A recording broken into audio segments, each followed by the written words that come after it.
Thank you, and congratulations. And I love that one of your students came and helped us with the Pledge of Allegiance today. That was amazing. So thank you for being here. All right, we're going to move into our public comment portion of the school board meeting. So if I will call up folks who signed up for public comment one by one. Just a reminder of how we run public comments. You are asked to limit your speech or your comment to 3 minutes. Nikki will set a timer over here on the table, and you will be able to watch it. And when the timer runs down, please wrap up your comments. And when it goes off, we'll ask you to finish and stop speaking. And this is just so that everybody has the same opportunity for public comment.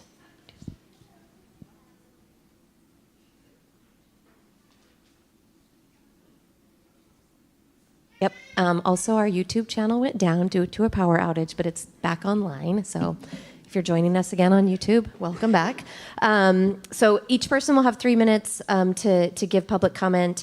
And we, the board and Dr. Irish and Dr. Clifford don't generally respond to public comment. But if there's follow-up necessary, we will follow up with you after at another time. So I'm just going to go in order. And the first one is Taryn Ohana.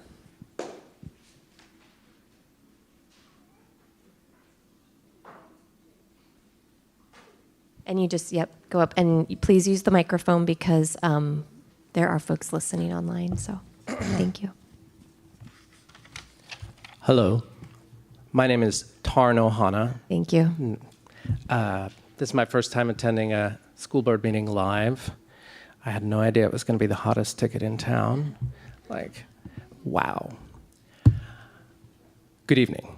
I rise before you today because some months ago, the Washington Interscholastic Athletic Association, the WIAA, came up with a series of amendments that they proposed to their bylaws, specifically Amendments 7 and 8, which would have restricted certain students from participating in girls' sports. I believe those amendments were foolish or misguided or in bad faith. So on January 28th, I emailed the school board and the school district administrators. I asked that the Anacortes School District officially oppose these two amendments. And within the hour, Superintendent Irish messaged me back and said that ASD also strongly opposed these two amendments and that the district was also sending an official letter to the WIAA in opposition. Just recently at the WIAA meeting, they voted on these two amendments, which received a majority of the votes, but the most well-supported one fell 1 vote short of the supermajority necessary to be adopted. I wanted to share my sincere thanks to every member of the school board here and the school administration for your vocal opposition to discrimination against children, and for striving for a world in which all children can thrive and grow and learn and feel welcome. Thank you. Thank you. And for everybody forward, if I mispronounce your name, please do correct. Yep. The next one is Sidra Marshall.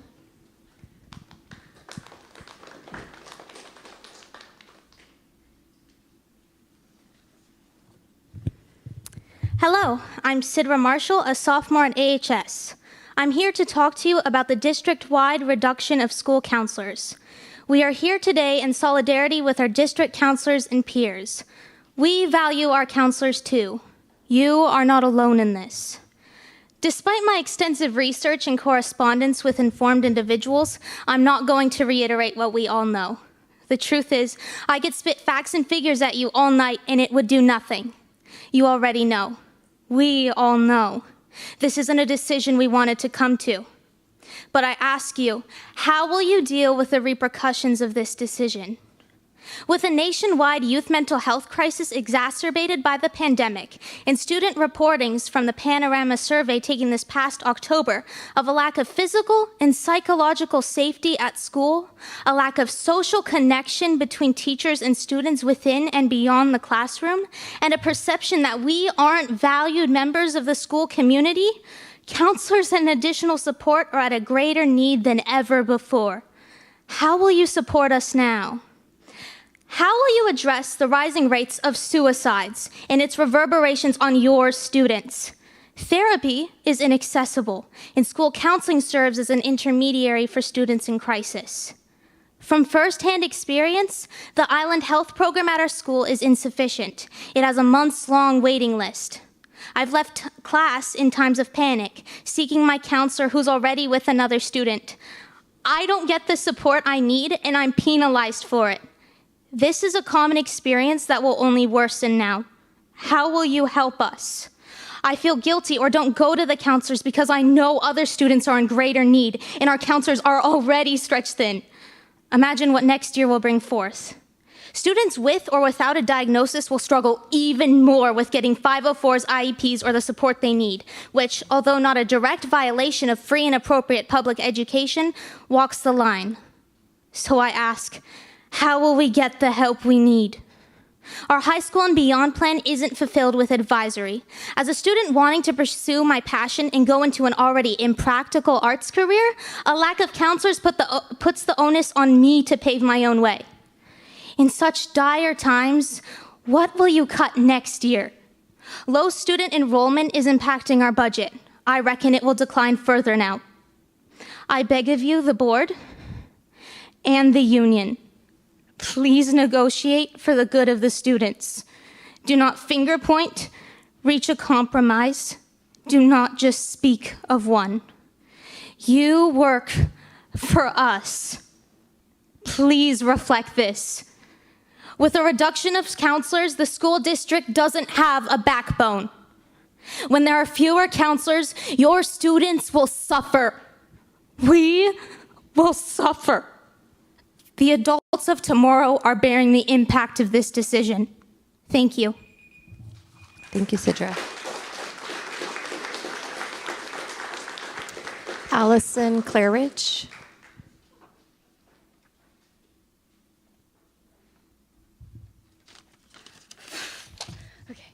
Good afternoon. My name is Allison Claridge. I'm a proud student at Anacortes High School, as well as a soon-to-be representative on the school board. We are all well aware of the substantial cuts our school district has made to meet financial standards. It's safe to say that we don't have much money. Yet, with these cuts, we have sacrificed vital resources our school needs to thrive. Resources like our dedicated and well-beloved school counselors. According to the CDC, in 2023, a staggering 20% of teenagers were diagnosed with behavioral or mental condition, whilst 40% reported persistent feelings of hopelessness and sorrow. Right now, countless students are battling with suicidal thoughts, self-harm, toxic environments, abuse, or addiction, leaving many to feel utterly alone. According to the American Psychological Association, around 75% of people have benefited from counseling. So I must ask, what is the purpose of cutting these resources?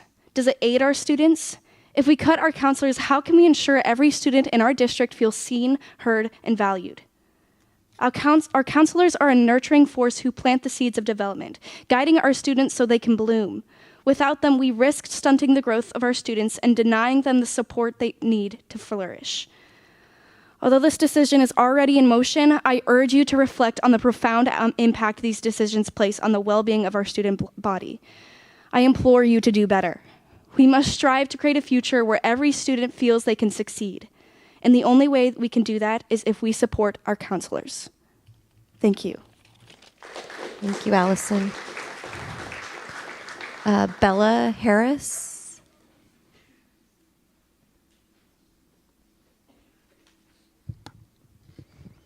Hi everyone, my name is Bayla Harris and I'm a sophomore at Anacortes High School. I know the decision to remove counselors is already in motion, but I want you to remember the weight of this choice and what's really at stake, not just for today, but for the future. We are living in a youth mental health crisis, not a trend, not a phase, a crisis. Students every day are struggling with anxiety, depression, self-harm, and even suicidal ideation, and they're facing these things younger and more intensely than ever before. That's not speculation, that's reality. Every day in the United States, approximately 3,703 middle and high school students attempt suicide. Every single day. That is thousands of lives balancing on the edge while we debate whether or not their safety is affordable. Right now, in our school, there's a student sitting in a classroom silently falling apart.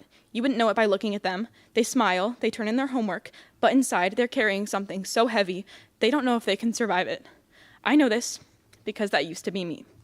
For a long time, I struggled with depression. I didn't know how to ask for help, and I was terrified that if anyone found out, I'd be exposed, judged, or shamed. And the hardest part, I still came to school, I got good grades, and I laughed with friends. But there were some nights when I didn't want to wake up the next morning. I was overwhelmed, numb, and scared. And what I needed more than anything wasn't advice or punishment. I needed someone to talk to. Someone who would look me in the eye and say, I see you, and you're going to be okay. Lately, I've been a lot better, and I'm proud of that. But I won't pretend those thoughts never came back. Healing isn't a straight line, and it's not something we should have to do alone. That's where school counselors come in. For some students, their school counselor is the only mental health support they have, the only adult they trust enough to say, I'm not okay. And when we take that person away, what happens to those kids? We say we care about students, we say we care about safety and well-being, but what could possibly be more important than keeping the person whose job is to make sure students stay alive, hopeful, and connected? We tell students to speak up if they're hurting, and then remove the very people trained to listen? What message does that send? That their pain is too inconvenient? That their lives aren't worth the cost? If we want students to succeed, we cannot ignore their humanity. You can't expect a student to focus on geometry when they're drowning in grief or fear or self-hate. Counselors save lives, and even when it's not that extreme, they help students grow into adults who believe in themselves, who feel safe, and who know they matter. Please, when you're making these decisions, don't just see numbers. We are not data points, we are not statistics, we are kids, carrying more than most people know. And someday, when we wonder if we could have done more, we'll remember this moment. Please, choose to do more. Choose us. Thank you. Thank you, Bayla. I have a Jordan M. with no last name. Yep, Jordan.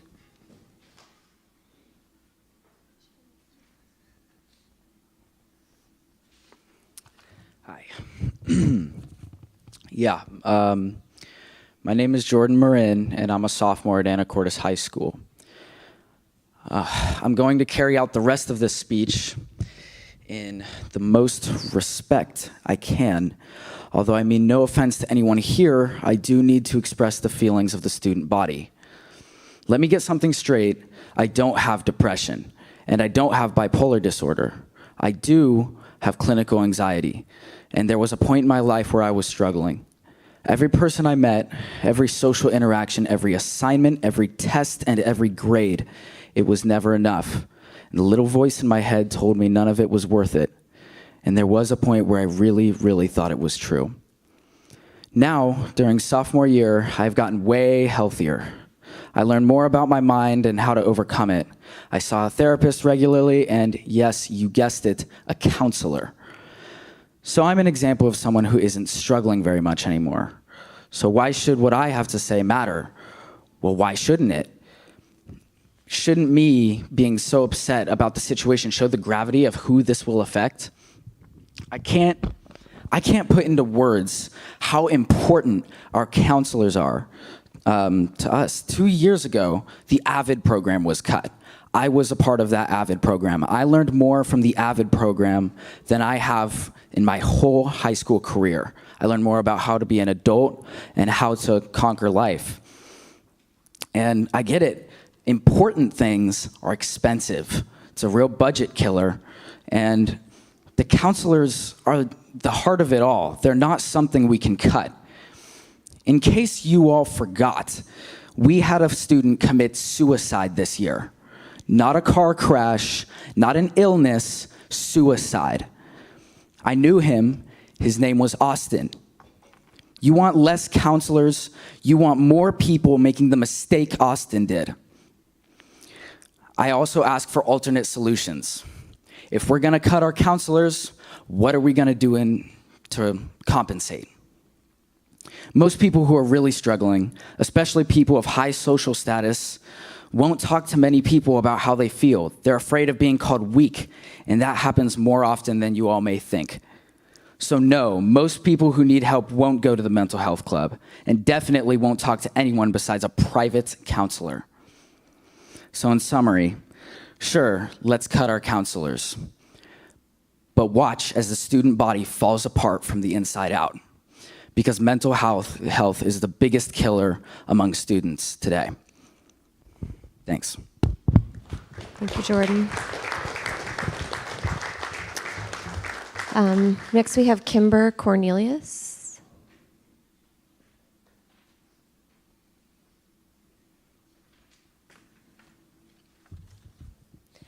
Hello, I'm Marley Faye. That's the name that I was signed under because I'm reading for someone else. I'm a sophomore.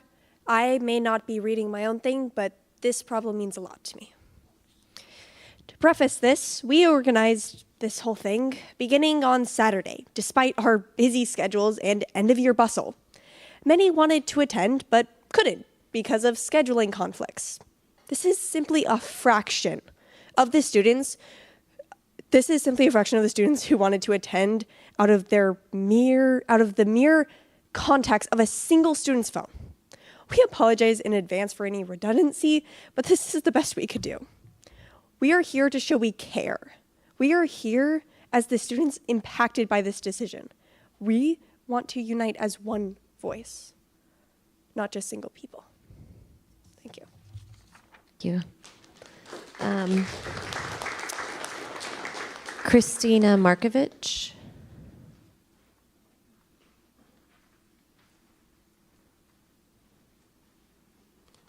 So I'm actually Kimber, and I'm reading for Christina Markovich. She's a graduating senior here at AHS, and the segment that they prepared was having school counselors is crucial for the emotional well-being of students.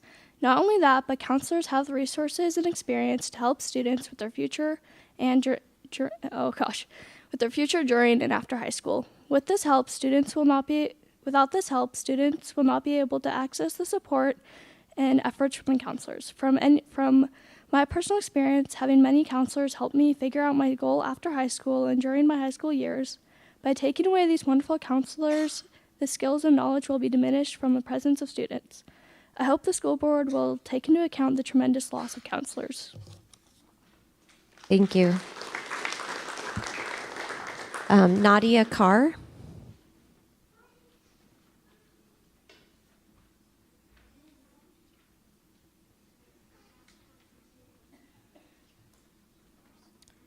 That's short. Hello, my name is Lucas Cornelius. I'm reading for one of my friends, Nadia. Counselors have always been an important thing, and there have been many cases where it has helped students worldwide, including me. Not everyone can get help from their parents or friends. They don't have daily help. The counselors have always been help for advice for school or personal life. There are also situations that make students feel unsafe and are scared to confront the situation. Counselors have always been there to help, no matter the situation. If you take them away, you're taking that security away from the students. You're taking away a safe place. Thank you. Fiona Lipe.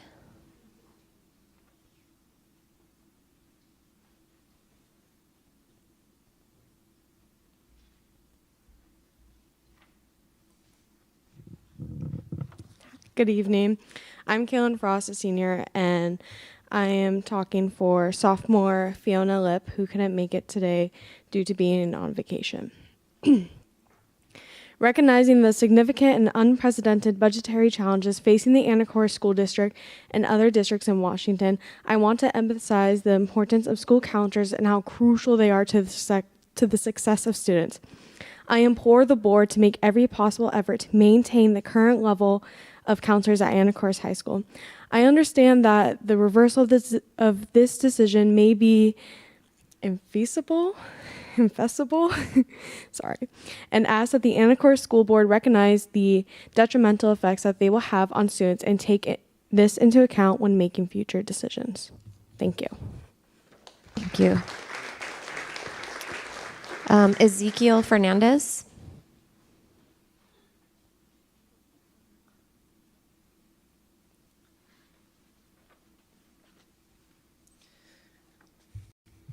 Good evening. I will be speaking for Junior Ezekiel Fernandez tonight. This is in response to the 3 elementary schools having 1 counselor. The elementary students will deeply be affected by the shortage of counselors. If an elementary student experiences a traumatic event, the likelihood of the student developing more mental health issues later in life increases, as these students are still in early stages of mental and emotional development. This is why it is crucial for elementary students to have access to professional help during this formative period. Thank you. Thank you. Holly, I think it's Beerley.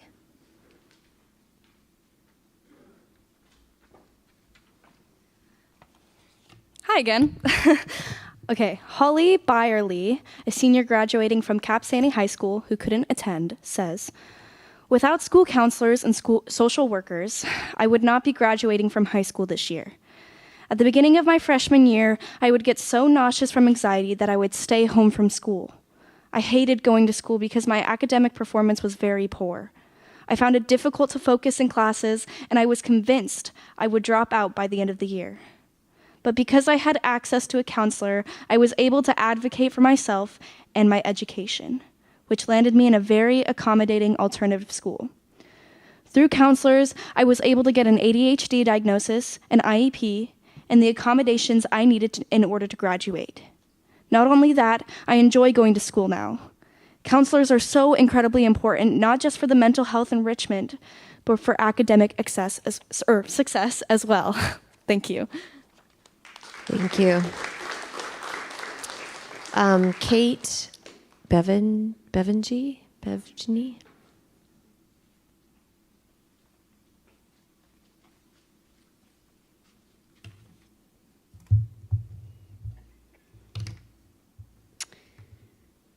I'm a parent and I have 3 children who are in special education with IEPs. My son has missed over 70 days of school this year. My daughter has missed a similar amount of days. My other daughter has missed around 40% or more of her days this year due to various disabilities, including genetic epilepsy, which involve daily hourly seizures, which are much worse in the mornings and go on till later into the afternoon sometimes, and have not responded to any of the medications they've trialed. The district is failing them and has been for many years. The gap is getting wider. I understand that there are severe budget cuts, but this cannot come at the cost of public education for medically disabled children. While special education directors are supposed to have a critical role in advocating for students with disabilities, they are also in charge of keeping to their budget. So they are also creating barriers to access or limit students' opportunities due to budget constraints. This conflict of interest means we are constantly having to fight and advocate for our special education students' needs. The district is paying for Pacifica Law to represent them at every single meeting I have, and have been doing this for the last 4 to 5 years. This law company is paid hourly. They have no incentive to resolve special education issues. In fact, the longer the issues go on, the more money they get paid. I asked the school board to look into how much the district is spending with Pacifica Law and any increase in insurance premiums versus what it could actually spend on providing services in special education to children like mine. 3 special education community complaints will cost thousands in Pacifica Law hours to respond to, rather than actually solving the need. I hope that the new district administration leaders will value and support our special education families much more. The district's attorney, district administrators are making judgments on medical issues that they are not qualified to do, and have even disagreed with written doctor's orders or recommendations. There are no medical providers who they can consult with in cases like mine. To date, I have provided 30 or more releases of information for medical information on my children, over 30 medical letters, doctor's orders, and reports to the district. It is always never enough. I have felt bullied, harassed, and discriminated against as a parent due to the fact I have 3 children with higher medical needs, who are unfortunately more expensive. The district does not want children like mine due to their cost. They often make life so difficult to push parents like me to homeschool, move their children to neighboring districts, or pay for private tutors or schools. This is a strategy currently being used on my family. I've been forced to make medically risky decisions, putting my kids having seizures onto a school bus so that they can access their education. Thank you. Thank you, Kate. The next person is MJ Penderson.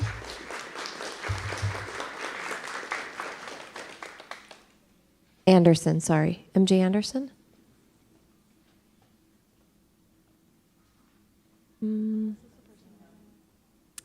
Okay. Is MJ here? It's this is the last one, so yeah, I think that's okay. Thank you. All right, we're going to go ahead, and that was the end of the public comment then, so thank you. If you came for public comment, we appreciate you, and we appreciate hearing your thoughts and opinions and your perspectives.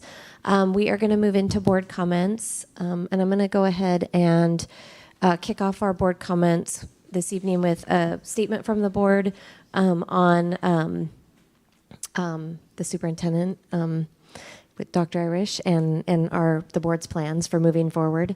So I will begin, and then we'll open it up for other board comments. This is on behalf of the board. We are happy for Dr. Irish that he's been given this incredible opportunity to lead the North Shore School District. We really feel like it's a testament to his excellent leadership in Anacortes that he was selected for the position among so many highly qualified candidates. And we are grateful. We'll have time to obviously say goodbye later, but we're grateful to Dr. Irish for the time he's led in Anacortes, including guiding us through the COVID-19 pandemic and ongoing budget challenges.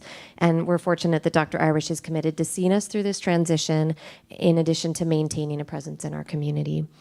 We also recognize the significant budget and personnel challenges that lie ahead. The board remains committed to every student in our district, ensuring they're supported as they strive toward their fullest potential. To ensure strong leadership through the 2025-2026 school year, the board will begin a search for an interim superintendent effective today. We're confident there are exceptional leaders, both locally and beyond, who bring deep superintendent experience and who would welcome the opportunity to serve a high-performing district like ours in a community as special as Anacortes. Bringing on an interim superintendent will allow us the time and space next fall and winter to thoughtfully consider what qualities and priorities should define our next long-term leader. We are committed to an intentional, inclusive, transparent, and community-driven search process for a permanent superintendent to begin in the 2026-2027 school year. That person will start during that school year, hopefully. That process will include meaningful engagement with students, families, staff, and the broader Anacortes community to ensure we find the right fit for our future. Our process to hire an interim superintendent for the 25-26 school year includes the following timeline.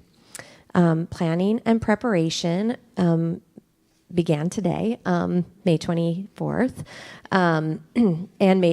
today through May 24th. We're going to post the job interview and recruit between May 24th and June 4th, with the job closing on June 4th.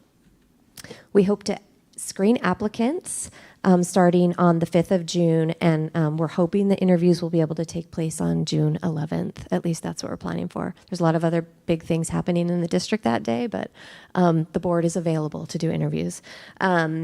A finalist selection will begin between June 11th and 20th, with a vote of a final selection and a public announcement of the selection on June 20th, pending contract agreement. So we'll start contract negotiations between June 20th and 27th with a board vote on June 27th on the superintendent contract and finalization. And our goal is to have a superintendent who will be available to begin working under contract by July 1st. So we're looking forward to the process. We have, like I said, we know that there's lots of qualified candidates out there, and we encourage anyone who might be interested to keep a lookout for the job posting and apply to be selected. So I will close with that and open it up for other superintendent or other board comments. Sorry.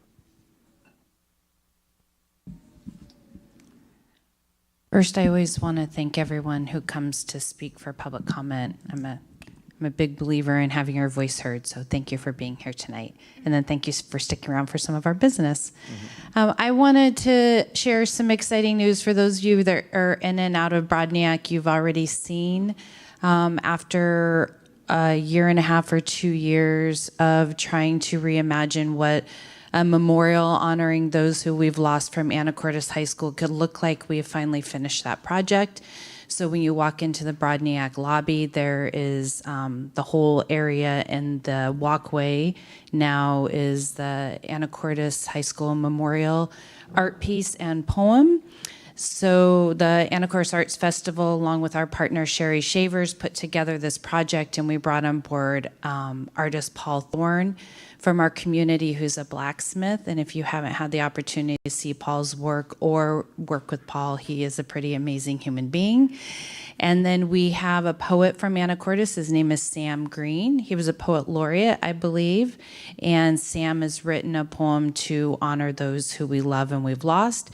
So that whole project is done, and we'll have an open house and dedication and thanks to the artists sometime at the end of the summer or beginning in the fall.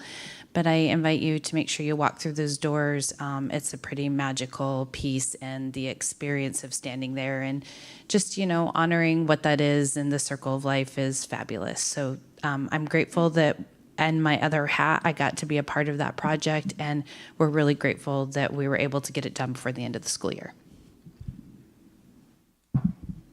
All right, I also want to echo thanking you all for being here and sharing with us, but particularly the students. Thank you for sharing such personal stories and letting us know what's important to you.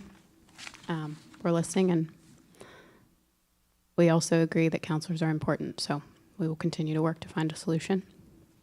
But thank you for being here and for continuing to be here.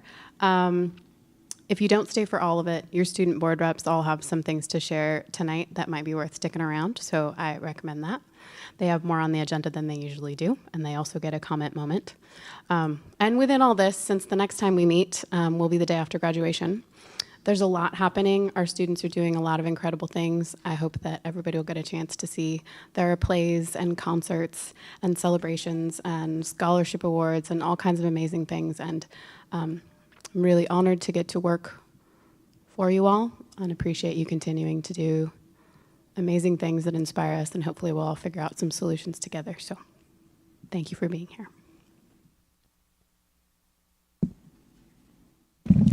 I want to echo both Meredith and Diana's comments on the commitment and the passion just on display here this evening. I would encourage each of you who maybe weren't able to attend or weren't able to view last month's school board meeting and proceedings and the lengthy discourse and comments that each of us made around the topic that most of you spoke about tonight. I think that you will find that those of us up here and those of you who spoke this evening have a whole lot more in common than perhaps it appears, and we have a whole lot more in common with what ought to be with respect to counselors than perhaps some may believe. I really appreciated the point about students not being considered data points or statistics. I think that was a very well-made point, and one that is certainly not lost on those of us up here who have our own kids in this district or family members. We have to make some decisions that are running counter to the interests of our own kids. And that's a pretty tough position to be in. So I appreciate the passion. I appreciate the commitment. I think that you will find that we have a lot more in common on this particular topic than maybe what some believe. And in that spirit, I would also like to echo the comment of the young women who encouraged both the district and their bargaining team, as well as our labor groups, to come together and find a way. This doesn't have to be this way.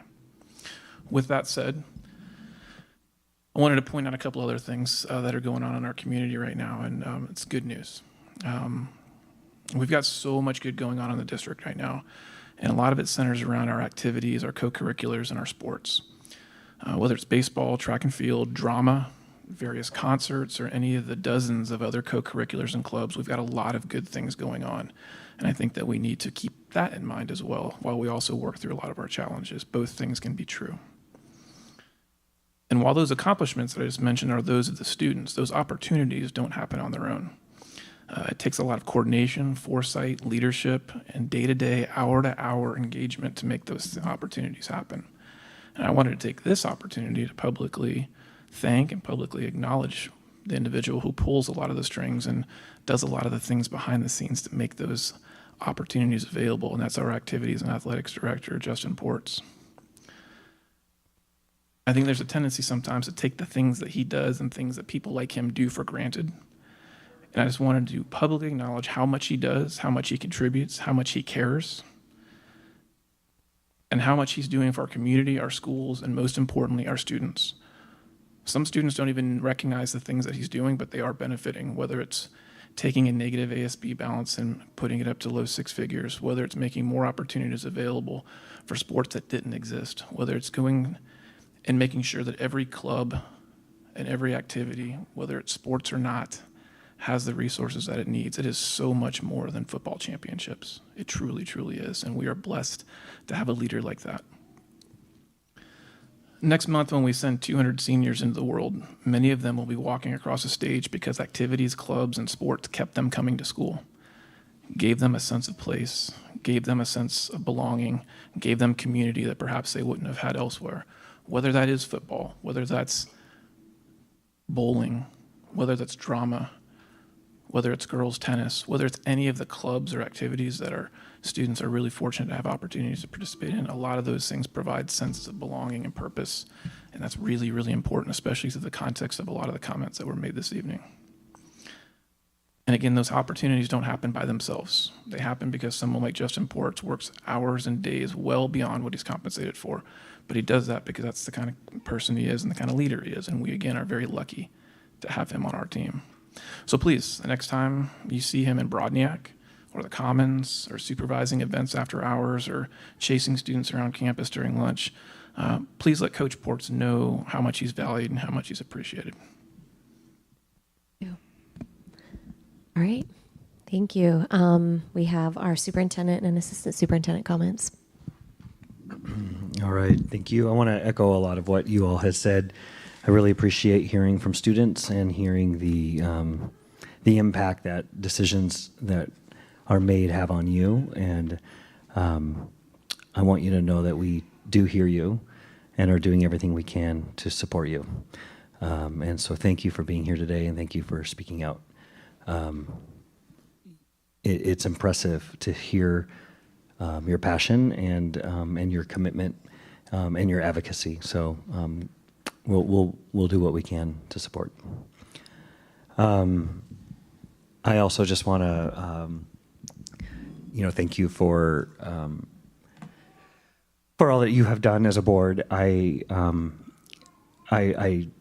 was a very difficult decision for me to apply for another position, and I wasn't actively looking. I'm very happy here, and I've never worked with such a high-functioning school board and a great team, and this place is special.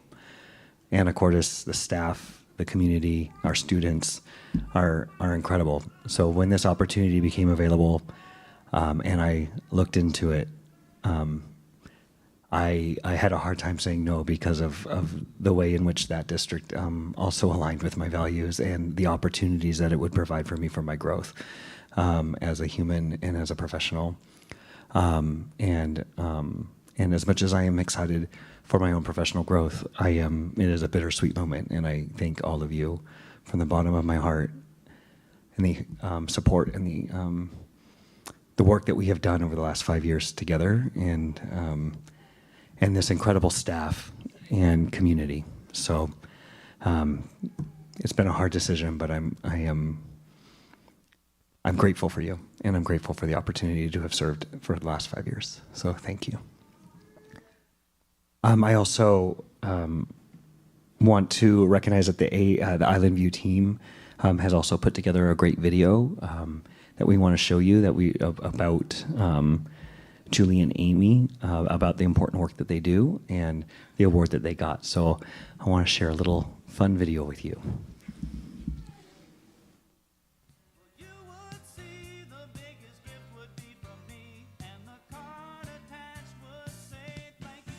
The sound is not working. Yeah.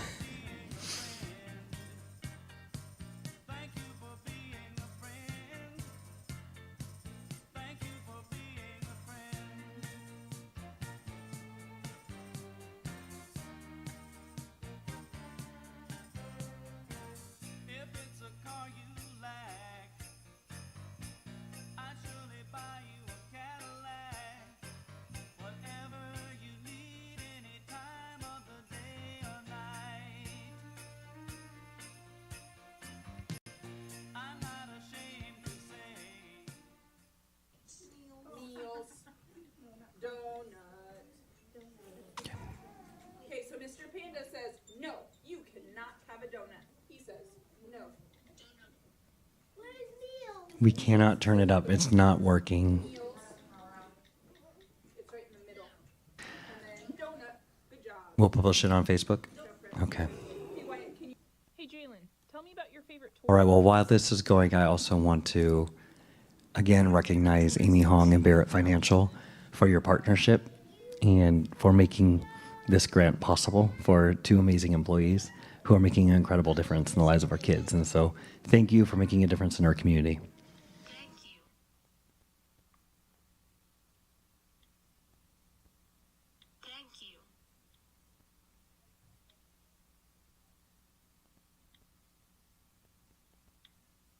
Oh, thank you. He's saying thank you, Ms. Kaminga. I'll say it in the microphone so folks. My only sunshine, you make me happy when the skies are gray. You'll never know, dear, how much I love you. So please don't take my sunshine away. You're the night, dear, as I lay. What does he stand for? Space.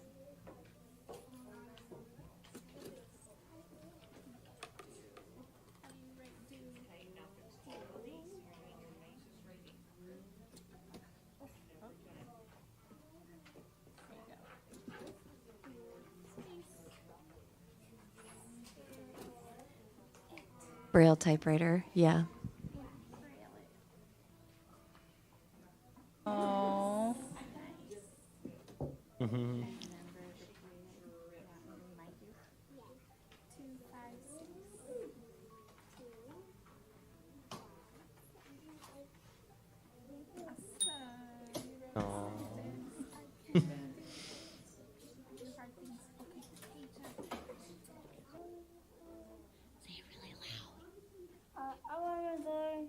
Good job. Yeah.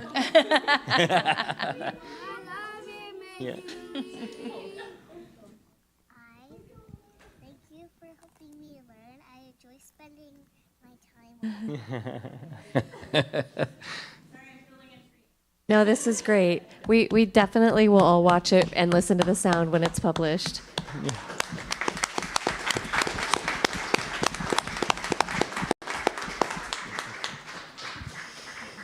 Nice work, Julie and Amy. Yeah. It's your fault that the power outage went out, I'm sure. Yeah.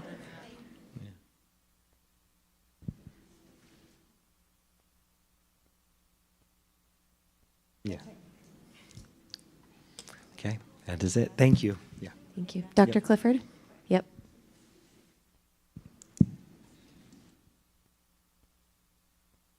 I just wanted to say how that was just one example of how amazing our students, our staff, and our families are in this community.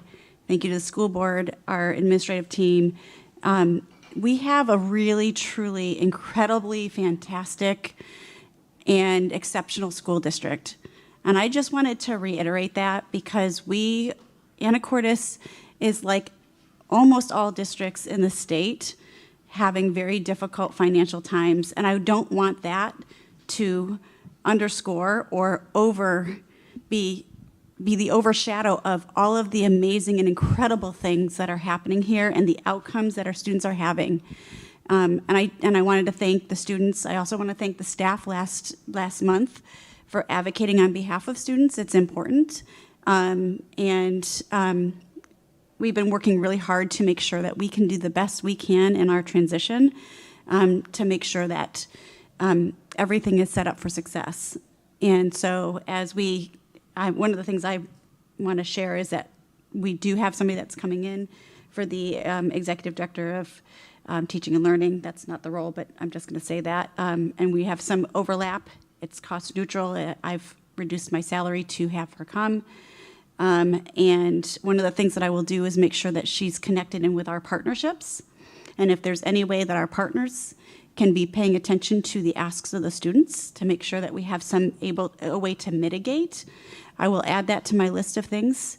And just want to make sure that I can't make any promises, but I just want to make sure that you were heard, and we will work with our partners to see if there's anything that we can do to do wraparound support, as we don't know what the future is with our counselors next year. So I want to let you know that that's heard, and that we are really working very hard to make sure that this is a smooth transition. And the team that we have here is incredible. You have an incredible board. You have an incredible administrative team. You have the best teachers, the best students. And so I just want you to know that collectively, the school district is pretty amazing. And we're going to do everything we can to make sure that there's a smooth and strong transition. And I just want to make sure that you all know that and hold on to that, because it is unusual. And the timing of everything it was not planned. But this is not representative. This transition, the transitions that we are in, are not representative of anything but an incredible district that has set many people up, unfortunately at all at the same time, in different directions because of the great experiences that we all have had here. And this is, and I just want you to know that, and that's not fair to you all. And we are committed to making sure that this is the best transition we can, and you have a great, great team here. So I just wanted to recognize that this is an exceptional school district. And that's all. Thank you. Thank you, Dr. Clifford. So we have lots of fun things from the students this evening. So we have a couple of building reports from Casey and Paige, and then hopefully everybody who is still here will be excited to hear a report from the student research projects that we heard. We got an opportunity during this board study session this evening to dig in really deeply with the students around. But let's start with the NCTA report from Casey. I had NCTA, and I got the pleasure to email with Miss, what's her last name? Brower. Yeah, sorry, I knew it started with a B. I forgot that. Okay. Anyways, I used my own questions because I like to focus on different things than. Anyways, I asked her about tracking student progress. NCTA monitors academic progress through grades, competency-based assessments, hands-on projects, and public showcases. Social and emotional growth is tracked using attendance, engagement, behavior, and all the professional expectations rubric. Strong relationships are built in class and helps staff and staff-student relationships, like with these projects. With fostering belonging, belonging is personalized at NCTA. Staff engage in one-on-one conversation to understand what it means to each student, recognizing both social and quieter forms of connection all depending on the student. And amplifying student voice and making sure that student voice is heard at NCTA. Student feedback is actively sought through surveys, forums, and discussions. This input directly influences programs, changes, and student involvement in event and decision-making processes. A success story, a 2023 graduate is already working in the fire department through the Fire Academy and being mentored by a former NCTA instructor and is demonstrating real-world career success. And then I asked her for some highlights. NCTA's Thrive by 25 initiative connects students with college and industry. And then upcoming events include Kitchen Wars on May 8th, National Competition Participation, a video game showcase on May 9th, and a strong aerospace internship outcomes. That's all I have for NCTA. Thank you, Casey. I'm glad you could join us to our visit to NCTA, Oh, our yes. site visit this month, too. It was very fun. Paige, you have Mount Airy. Yeah, so I had the pleasure of talking with Mr. Schwartz in person. And so similar to Casey, as I said 2 meetings ago, I think, Dr. Irish asked us to kind of come up with our own questions, which I really appreciate because we definitely had a little bit different questions than we were assigned. So the first question that I asked Mr. Schwartz was, what are your biggest goals for this year? And so he really said transferring the responsibility, planning, and ownership from for professional developments from the district level to the school level. So really making sure that we are looking at it school by school rather than entire district. And so he had a leadership team, which was comprised of 7 people, and they didn't just look at, or they looked at school data and professional development and kind of incorporated those together. And then their second big goal for this year was really transforming the 5th graders academically and socially because COVID was their 1st and 2nd grade years. And so those are some really core learning years academically and socially. And so really getting those kids kind of back on track and at grade level. The second question I had was, have you achieved these goals and can you give examples of how you've achieved them? So intervention is going really well, which is always exciting to hear. And then MAPS data from fall to spring, their growth, 76% of students met their growth goals in both math and reading, which is really exciting. And then not just maps. So this is Dr. Irish's favorite thing, street data. So ongoing classroom assessments, MTSS programs, and there's some greater gains than the Gen Ed cohort, which is really exciting, and the achievement gap is closing. So again, really focusing on those 5th graders, but across all of Mount Airy. How have you shared growth with others? Professional development days, and then staff meetings, and then site visits are a really big thing for Mount Airy. What has been your biggest achievement this year? What are you most proud of? And that was the MTSS program and collaboration and connection with the school counselor and school psychologist, which I think are 2 really great resources.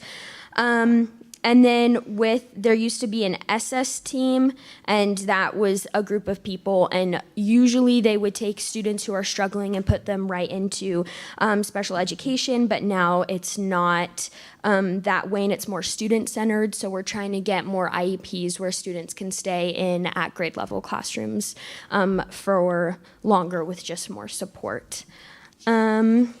And then what has been the biggest challenge? So financial, and then keeping up the morale. So I wish I could do this, but I can't because we don't have the money. So I think that obviously we are all feeling the effects of the budget. And then I thought this was a really interesting perspective and example that he gave, but that one of the things we did because of the budget was reduce the landscaping crew. And so he gave the example of you don't want to go into your messy bedroom. And so he was talking about how when your school doesn't look as nice, then morale goes down. And so I think that that's something really interesting to kind of keep in mind is that how can we continue to encourage both students and staff to keep coming to school when it may not look as best as it has. And then to end on a positive note, what is something you're looking forward to? So events in the springtime, just I feel like mark celebration, which is always really exciting. A ton of field trips are happening right now. So Cedar School was something that he was really excited about. So this year they're doing 2 nights instead of 1 night like they did last year. So that's really exciting. The 4th graders are going on a whale watch. There's the Storvik Park Day, the color run, and then 3rd through 5th grade concerts. And kind of looking forward to the future, the new kindergartners are always really exciting. So thank you. Thank you, Paige. Excellent. The building reports are great with your new questions, so thank you, both of you. So we had the opportunity to hear about the student board reps research projects that they worked on all year this year during the study session, and had some extended time to dig in and have conversation. But we wanted the students to also do a summary report at the business meeting this evening so that the broader community could hear about their work. So I'm going to turn it over to you all to share your summary reports.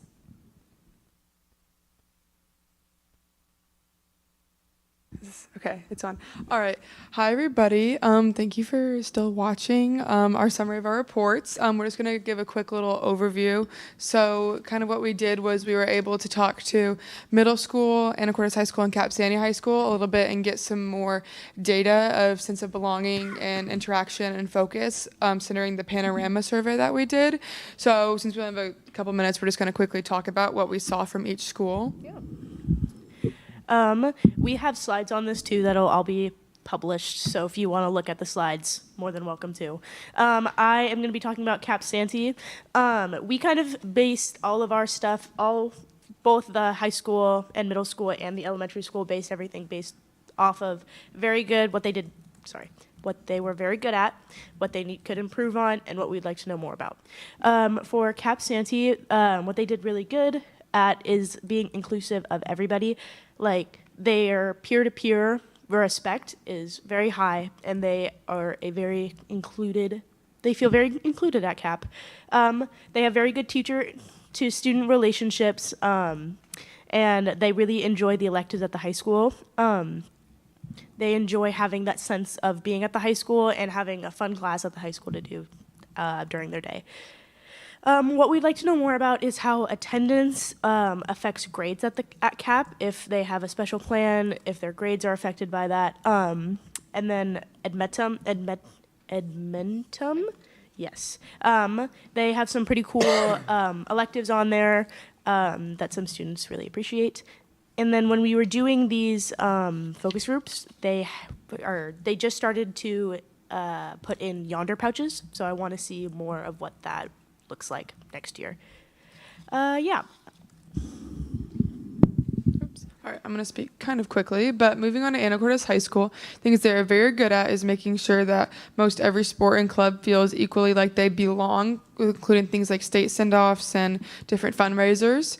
Another thing that was brought up a lot is teachers understand my flaws, meaning that teachers are understanding that every student learns differently and works differently, and teachers are okay with that and will take the time to teach one-on-one. Most students are able to find a place of belonging, whether that be in a club or a sport. They generally feel like they can have a place where they feel okay in.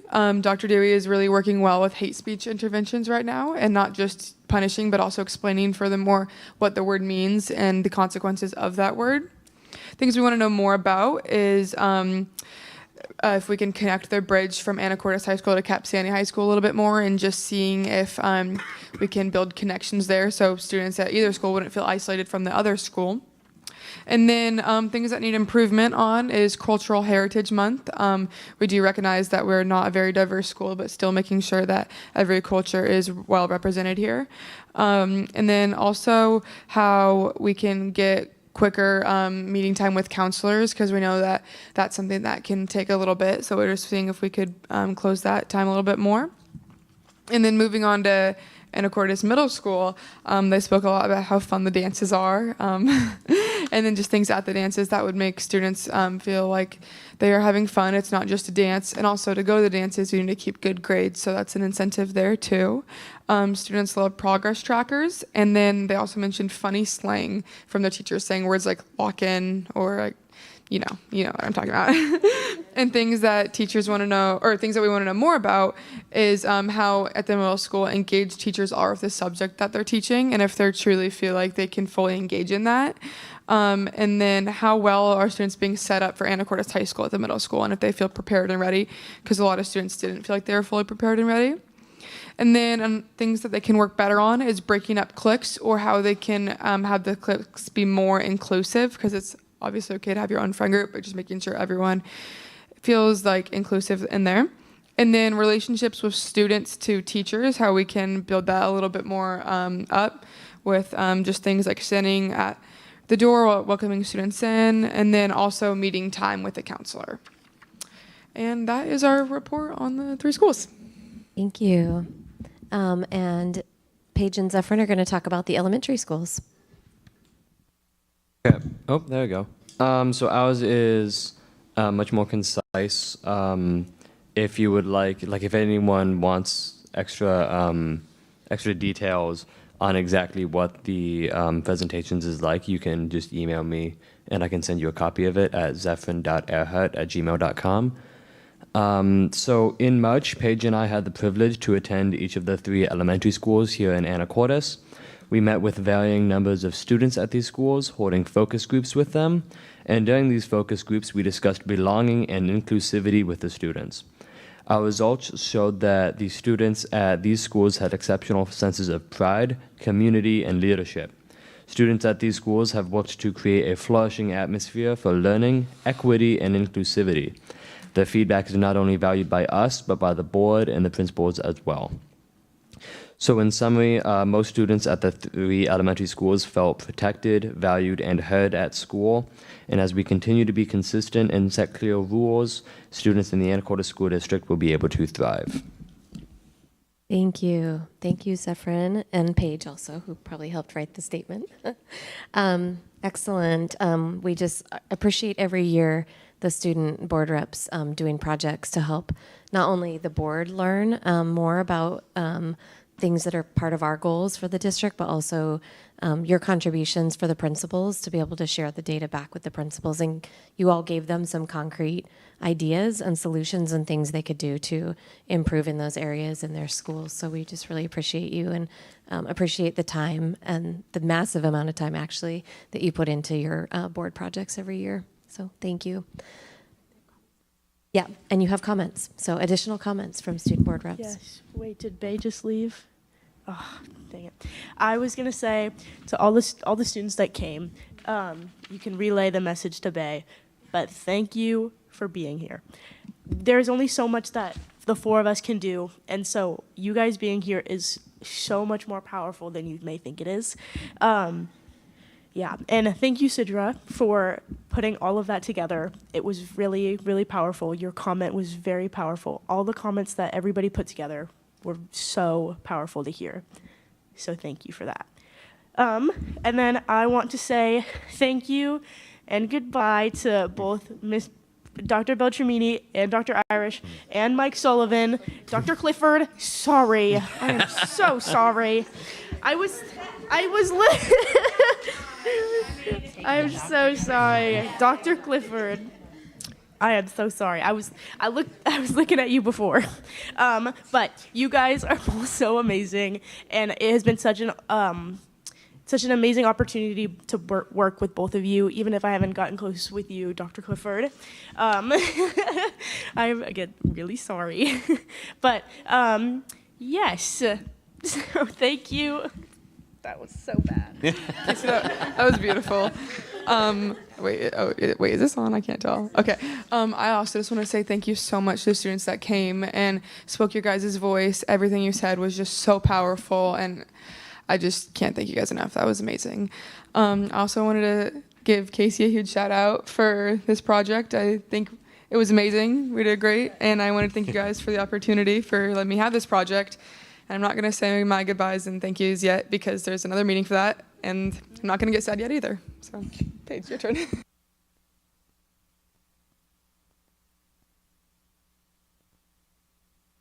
Okay, yes, thank you students for coming. I really hope that you felt heard tonight, and it is super important that you guys are here. some fun things coming up. The Drama 3 play is coming up, and it's going to be the 29th, 30th, and 31st. So we're really exciting. That is a fully student written play, so that is super cool. And then I just wanted to say congrats to James. I don't know where he went, but he is somewhere around here because he got the Brodniak Award tonight, and I see him firsthand every single day, and it's just incredible. And you say his name 3 times, and he appears, and it's just really fabulous to see him work, and then to see students kind of follow him around and learn things and have that same passion that he does. So yeah, really incredible. Congrats, James. My turn. Okay. So I have a couple things. I also want to commend the efforts of all the students who came here today, and also Sidra for putting it all together. I know that it's not easy to convince a bunch of people to come speak to a bunch of adults at a meeting that they wouldn't want to go to otherwise.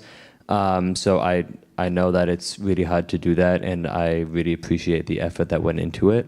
And everyone who spoke, the words, every single one of them meant so much to everyone here. I also want to say there's the choir concert on June 3rd at 6:30, and the band concert on June 4th at 6:30.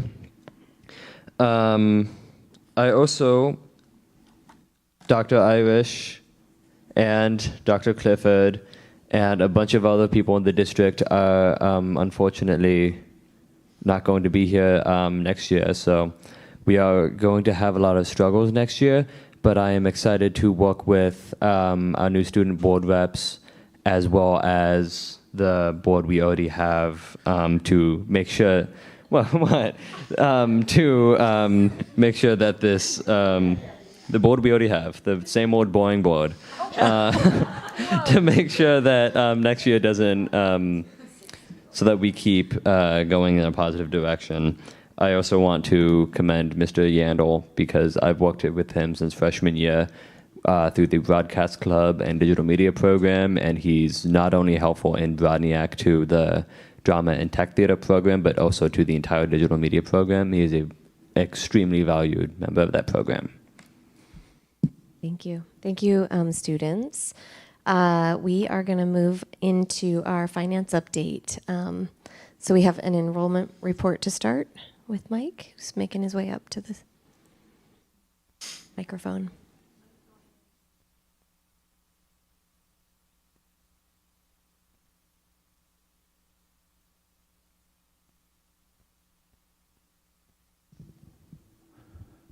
Okay. All right. Enrollment report. Enrollment is coming in I really, if it stays flat from May to June, then we'll be down one more FTE and it'll be about 21.4, So even though I did, originally back in September think it was going to be down about 25, we ended up down about 22 from the original projections. So a little better than I anticipated back in September. But still down 22 more than what I thought we would be last year, So not where we want to be. But, and total enrollment down maybe 10 because we had a few more due and running start than I anticipated. Any questions on enrollment report? Questions? One more month to go on that. Will we see the final report in June at our June board meeting? Yeah. Okay. Yes. Yep. Yep. I know you mentioned it before, but can you remind me again what, based on the numbers you're projecting, what that lost revenue is? It's about $11,000 to $12,000. It's in that range. So I'd say about $11,000. So if we're down 22 students at $11,000 each, help me do the math because I can't do it off the top of my head. 232,000. Yeah, 230,000. Yeah. Thank you. So Mike. that's the and that will show up. I'll talk about that in the next report. Great. So let's go ahead and move on to the financial report. Okay. On the revenues for the financial report, really we're down year to date through March, because I'm through March at this point, by about 0.89%. So revenues are down a little bit. But the revenues that are down are the grants, and my grants are kind of behind in expenditures and reimbursements and things along those lines. So it's just the nature of how some of those work sometimes. You notice the state, though, is down about 69,000. That's the one that by the time we hit August 31st will be a couple 100,000, right? Because I've got another 22.5% that they're going to take out in July and August, and I'm talking about through March here. So that number is going to grow because that's the students that aren't here. So that $232,000 each or so will not be, well, that will show up in that line by August 31st. It'll grow every month until then. So we will see that in the report over the next several months, Yeah. even though we haven't seen it yet. Yeah, and the grants one will shrink, and the transfers will also shrink. I guess the grants one, when I say shrink, meaning it won't be as large a deficit in the grants. That we'll start claiming those things that are done at the end of the year. Things have been expended, and so that one will go down. And I'll work with the next person to better project maybe the grant cash flows and how that goes here. The timing of those. The timing of those is a little bit different than what I'd kind of, estimated out. But transfers, though, like I said, in that one, we were spending things early on. And so that one, I think at the end of February was $300,000. So it's going to come down closer to zero by the time we hit August 31st. Because we just spent things a little earlier than we typically had. I know, can I ask a question? Last month when we had the financial report, we talked about the possibility of this month going negative and potential of having to borrow this month to cover payroll and things. So did that not happen? Well, it wasn't going to happen in April, and it's not going to happen in May. It's June 30th. It's June. Okay, thank you. June 30th is still a possibility, and I'd say yes. It's going to be so close, and it's hard to tell. Okay, so we still might have to do that next month. Is borrow if Yes. we can't if our fund balance doesn't cover the cost of that. Okay. Yes. Mike, I said a couple general questions just to make sure that I'm remembering things correctly. Is it still accurate that about 85 or 86% of our budget is consumed with payroll? Yes. Okay. And I know there are many, many variables at play here, and this is not discussion about bargaining, it's about finance. There are many variables at play, but can you give me a ballpark of what a entry-level counselor FTE looks like? You mean what an entry-level 1 FTE counselor may cost us? Cost us. I don't have an entry level off the top of my head. Give me a middle of the bell curve. I curve. can tell you the average 1 FTE certificated staff member, which counselors are, is about $150,000. Okay, thank you. And then just to make sure that I'm still remembering this correctly, we're still planning for it to cost about $450,000 to affect the schedule change at the middle school? Yes, because it's about 3 FTE certificated staff members that we will need additionally to make that work. And I know it's apples to oranges, but for the sake of my understanding, that schedule change looks almost like 3 certified, which you also just described as potential counselors. I just talked about certificated staff. Awesome, thank and you. They're all certificated staff. Thank you, Mike. I appreciate you. Okay. Questions about the financial report? Can I add one more thing really quick? Yes, please. On the expenditures year to date? You'll note, really, I think I'm off on that one by like 0.09%. Yeah, 0.09% on that. So we're really, really close. We're a little bit under an MSOX, and those can vary, but only over on payroll by about 27,000. And I believe that we did some cash outs of a few things for some people earlier than planned or expected and budgeted. So just things that we were planning to spend anyways during the year. But really, I think it's really tight and close on the expenditure side of things. I just want to name this, just super appreciate, Mike, your diligence in getting like closer and tighter, and even your naming that, like adjusting the grants just a little bit so they line up next time, and setting the next person up to just be really successful with having. And you've been here over time when it hasn't been easy because of COVID and all kinds of other things, but just appreciate every year it feels like you get, like, just with your analysis, you get closer and closer to being able to like get tighter with like when revenues are happening, when we're spending money, when we're bringing money in, and just appreciate your diligence in doing that. Well, thank you. I think what helped me was once I did the conversion of the account codes to the state account codes and started charging things off to the account codes that I needed to charge them off to, then I was able to track those expenditures. And at this point, now I'm creating a trend that I can see and follow better and estimate going forward better. Yep. So and we're really going to miss that's you, what but you have helps. set up the next person for success with transparency with the budget and and just your attention to detail and really setting it up. So appreciate that. All right. Thank you. Thank you. All right, we are going to move into committee updates. So a WIAA update from Jack. There are none tonight. Sure. We have a question.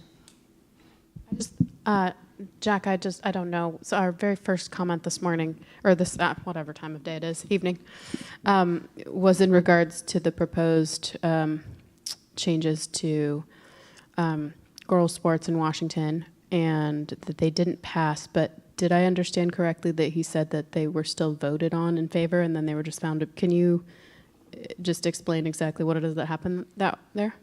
Yeah, as I explained at the last board meeting when this was brought up, the WIA conceded ahead of time as a result of conversations that they'd had with the state of Washington and potentially the Attorney General, but don't quote me on that, that as we had discussed as a group, anything that WIA passed that was going to run into conflict with state law was, my words, not anybody else's, going to largely be irrelevant. We knew that, we discussed that. And that is what WIA came around to realizing. So they changed the nature of their vote. They made it an advisory vote, which was them recognizing what we had been saying, which was they could vote on whatever they wanted to vote on. To the extent it ran into conflict with state law, it would have been moot, which is exactly what the case was. So the nature of the vote was changed. It did not, neither of them achieved the supermajority that was required, and they were not passed. Thank you. All right, we have a legislative update from Meredith. I didn't have a chance to talk with Mike or Justin if we've broken down the numbers, what it means for us yet. Are you still working on that? Yeah. So I pulled out all of the different things that went through or didn't go through, but I think I'm just going to read my summary. And that is, in essence, while the 2025 legislative session provided some targeted increases in K-12 funding, particularly for special education and MSOC, it largely fell short of addressing the significant and ongoing funding shortfalls that our district is facing. So there is a little bit of money in special education and MSOC, which we're still working on figuring that out, what that means for us, but it doesn't do anything to really impact our budget for next year, and it doesn't touch the things that we were advocating for with our legislators. So it's disappointing. Thank you. Not good news coming out of Olympia at the end of the legislative session, for sure. All right, we are going to move into new business. And so first we have I think this might be the earliest we've ever voted on this, maybe not, but appreciate the advanced calendar. So we need to vote on our 25-26 school year board calendar. And wondering if there's any questions, and if not, I'll take a motion to approve the 25-26 board calendar. I move we accept the 25-26 board calendar. Thank you, Diana. Is there a second? Second. Thank you, Meredith. All those in favor? Aye. Great. So we have some policy updates. I believe Nikki and others are going to speak to those. These are all first reads this evening on new business. And so we will hear about each one of them. We will not vote. They will be included in our consent agenda next month.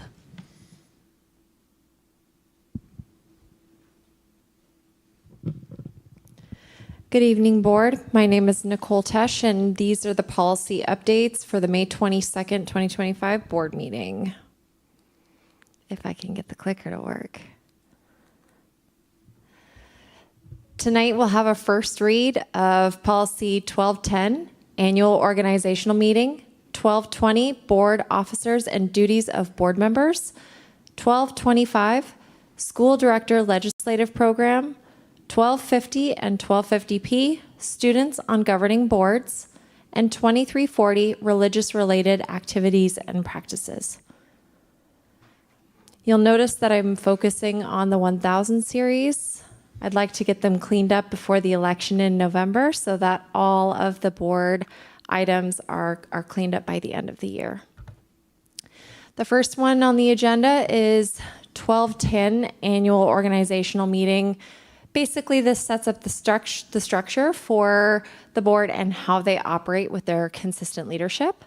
The revisions included in this clarify timing. In our existing policy, it said that we would make this decision at the January meeting, which is incorrect. It's typically in the December meeting. So I just aligned it with our current practice and our board schedule and state election timelines.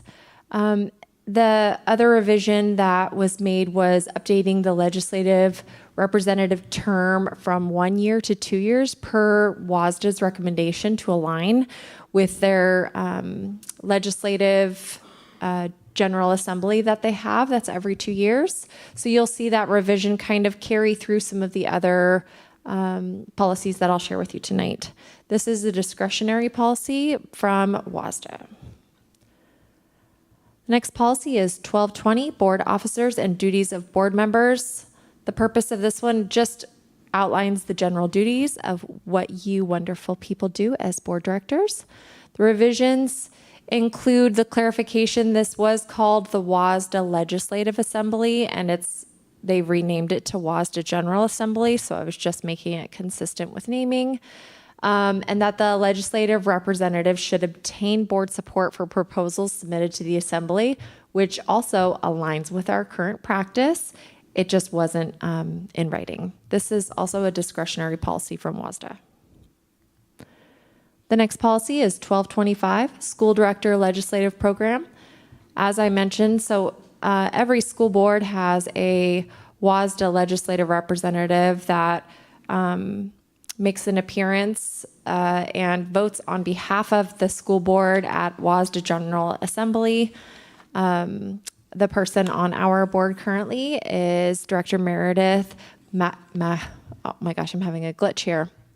McElmoyle? Oh my God. I know your name, I promise. I glitched. So this is an incredibly important role. There was some revisions that we made to this policy that include adding in the verbiage for WASA, which is the Washington Association of School Administrators. It was listed as the National School Board Association, and that's not our current practice of what we follow. Also, again, reiterating, WASDA Legislative Assembly goes back to WASDA General Assembly, so consistent naming throughout our policies. This is also a discretionary policy. And I think I screwed up the number on that one. I didn't. The next one is 1250 and 1250P, students on governing boards. Student voice is incredibly important when it comes to school board and hearing the student voice. We have 4 student board representatives. Our current policy and procedure didn't quite represent exactly the functions that our student reps take on the board. So just making it consistent with our current practice. And just kind of adding in a little bit more details as it relates to when we seat the 2 junior students and the 2 senior students, and then what happens when the 2 senior students move on and the 2 junior students move up to the senior portion.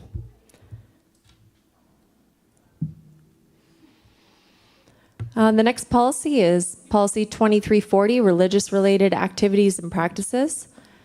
The purpose of this one is to ensure that all religious-related activities and instructions from the district are conducted in a constitutionally appropriate, neutral, and non-devotional manner that respects the rights of all students while maintaining a clear separation between school and religious endorsement.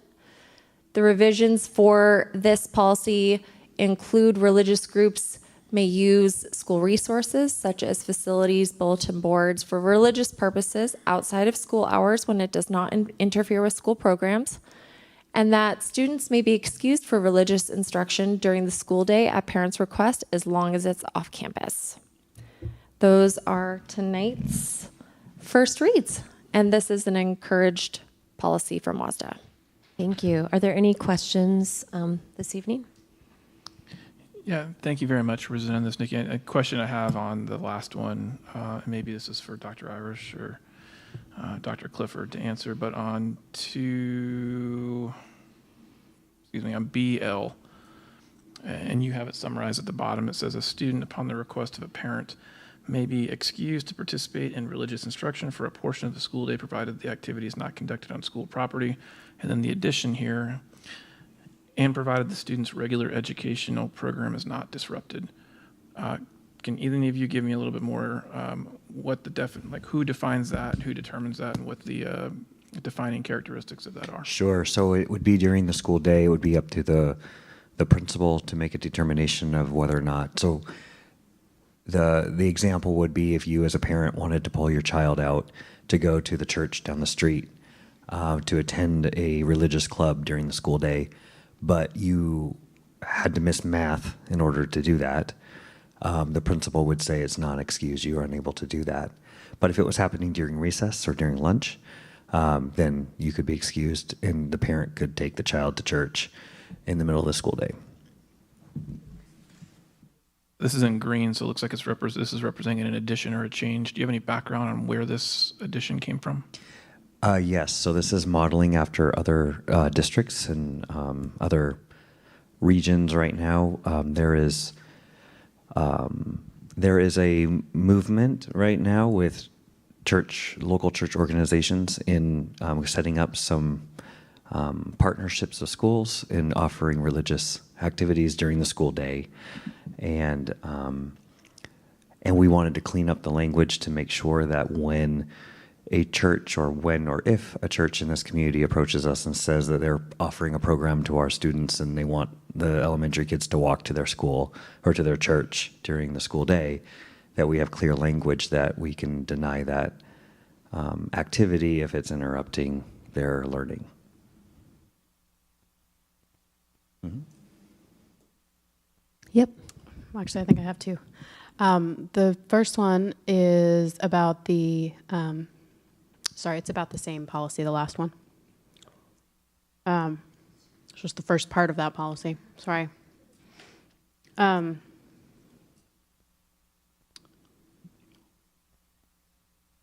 Okay, I guess actually maybe it's just a second, but the revision. So may use school resources, including facilities, outside school hours or when it does not interfere with school programs.